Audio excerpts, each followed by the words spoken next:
Tremonti, attrezzature e materiale per saldatura professionale a Montebelluna. Alta pressione ancora prevalente sul nostro paese e dunque ci attende una giornata all'insegna del tempo stabile sulle nostre regioni. Vediamo il dettaglio del 7 dicembre. Sul Veneto foschie o nebbie sulle pianure, eccetto su quella veronese. Il cielo si presenterà spesso coperto sulle zone centrali, più sole in genere sui monti. Le temperature massime saranno comprese tra 4 e 9 gradi, i valori notturni tra -3 e 1 grado. Spostiamoci ora a vedere la situazione del Friuli Venezia Giulia. Giornata decisamente grigia su gran parte della pianura, anche localmente nebbiosa, con foschia e nubi basse, più sole sui settori di montagna.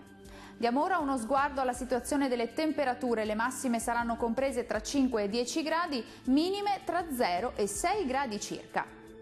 Concludiamo con uno sguardo alla situazione meteorologica del Trentino Alto Adige. Ultimo giorno di alta pressione sulla nostra regione, il cielo si presenterà sereno o poco nuvoloso sull'Alto Adige, più nuvoloso in Trentino ma senza piogge associate.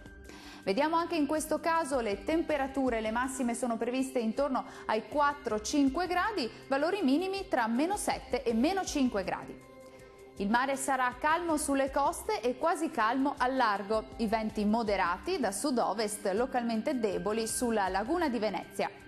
Dal meteo è tutto, arrivederci!